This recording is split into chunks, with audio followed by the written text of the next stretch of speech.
Hey guys, I'm Dov, and today I'm back with more Total War Warhammer 2 online action. Today we're back with some Tomb Kings versus Norsca. I'm actually playing Norsca up against a Tomb Kings opponent here. You can see we've already got some Vanguard shenanigans going on, so better get to the builds here. Beasts of Tashnar and the Norscan Ice Wolves going to make mincemeat of these two Skeleton Horseman archers. We've also got a single Marauder Horseman with throwing axes for a heroic core. We've got Wulfric the Wanderer and a Famir Balefiend Lore of Fire. In terms of the infantry core, we've got some Marauders in the front line with second line of Berserkers and 3 units of Famir, the Miststalkers, and 2 Famir with great weapons. And that's pretty much it for my opponent. He's got the 2 dog food Skeleton Horsemen there.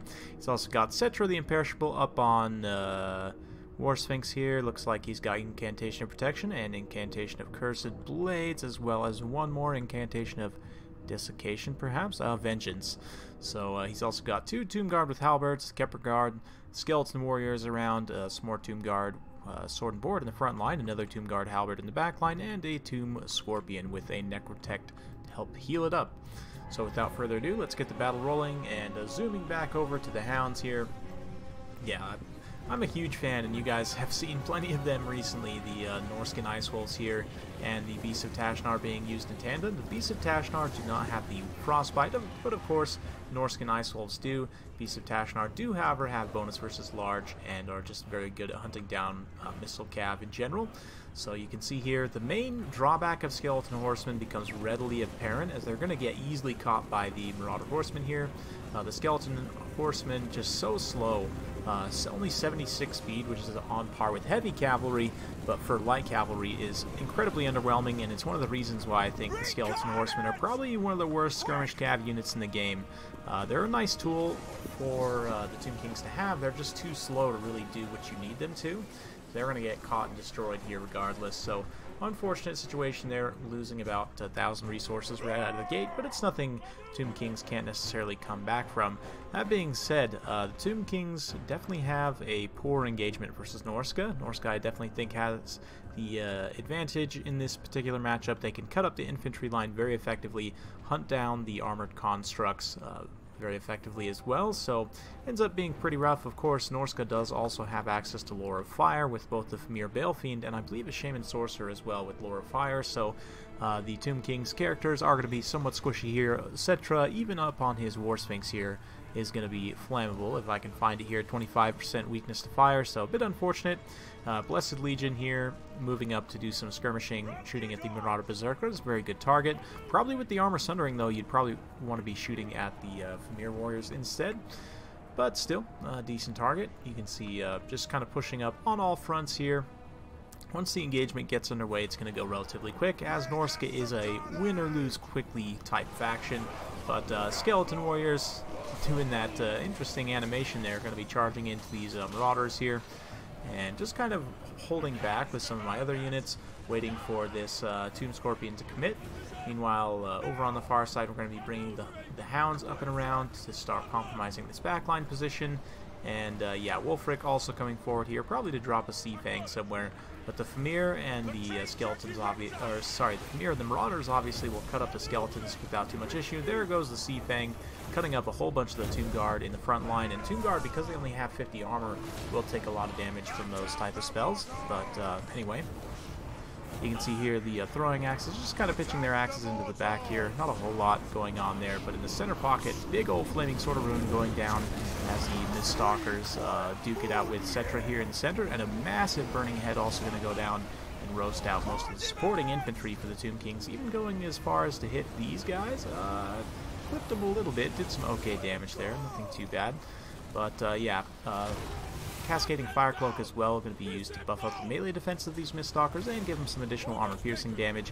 Here comes the Famir Balefiend himself, and the Hounds as well, and even Wulfric getting involved here. Hunter of Champions going down, so Settra down to 35 armor, and just taking a ton of damage from everything in his pocket. His melee defense is at 0, so everything's going to be making solid contact.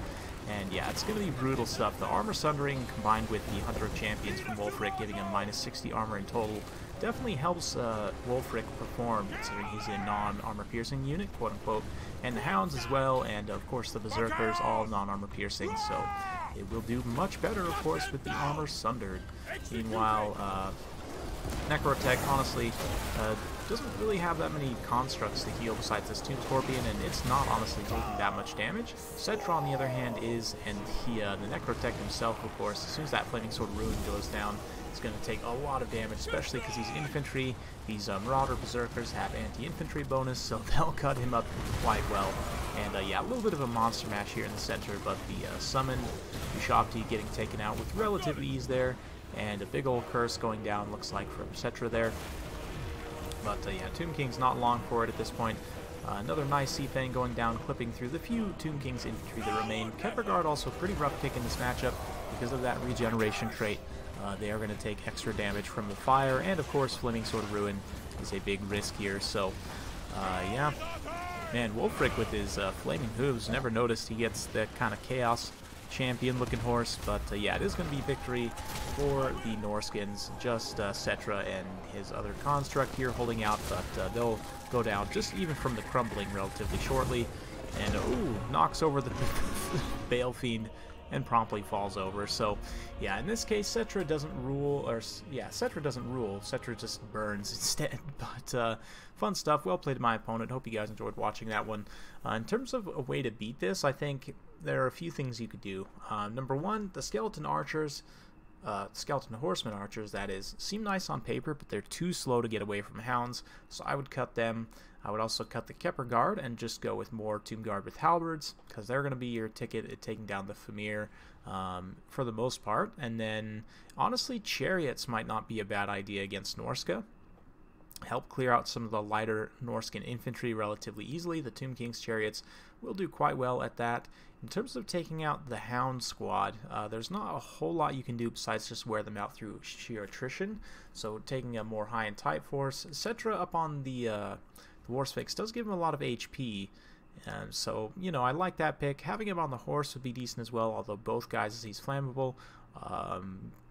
Arkan's always a good pick, but he's flammable as well, so there's lots of give and take there in terms of the Lord selection for Tomb Kings. But like I said in the beginning, I do think this is one of the tougher matchups for the old bony boys. But yeah, Norsca here, just the Famir with great weapons, you know, the armor-piercing throwing axes, you can bring javelins, you can do a lot of different things to take on the constructs pretty effectively. And of course the double wind, whether it be from the lore of fire with the burning head, or from the lore of shadows with the penumbral pendulum, both of which are going to be very good options at clearing out Tomb King's infantry. Of course, I personally prefer lore of fire against the Tomb Kings so that you can goon their lords a little bit more effectively, but lore of shadows is also pretty solid as well. In matchups where lore of fire is necessary, I'll use that. In matchups where it's not, I think shadows is probably a better pick, but just in general, that double wind with the Famir Bale Fiend, and then of course Wulfric's Sea Fang there, clearing out a lot of the Tomb King infantry there. And just in general, when you're against light infantry factions, they can do quite a bit of work indeed. So fun stuff. Yeah, in terms of Tomb Kings, like I said, not the easiest matchup in the world. You could try and go with the heavy missile build, although that's pretty risky just because Norsca's one of those factions that's pretty quick. The Daka Kalita build might work okay here. I've kind of showcased that before, but in terms of just how I would think about, you could potentially go about things. Yeah, Settra, honestly not a terrible pick. I might put him on the horse just so that he retains his anti-large bonus, and then just cheap him out a little bit here. Only go with the Incantation of Protection and the Incantation of Cursed Blades, and also we want to grab the Blessed Blade of Tra. Very key there to have that blinded effect to help Settra in melee. In terms of the rest of the army here, we are going to tank up on some Tomb Guards with halberds to be able to take on the Famir. Maybe a couple chariots to help take on some Norscan infantry here, padded out with some skeleton spearmen, including the Scorpion Legion. Another good option might honestly be the Necropolis Knights with halberds. I'd be interested to know, I've seen these guys being talked about recently, and I haven't used them much myself, but I'd be interested to know how they trade up against the Famir. If you get a good charge, maybe with some supporting magic and so on, they could potentially do pretty decently. You're probably going to want at least one terror-causing unit, so Honestly, the Hyro Titan might not be a bad idea. He is pretty expensive, but he does have flaming attacks, so if your opponent does happen to bring Throg or any Skin Wolves, you know, the flaming attacks help there.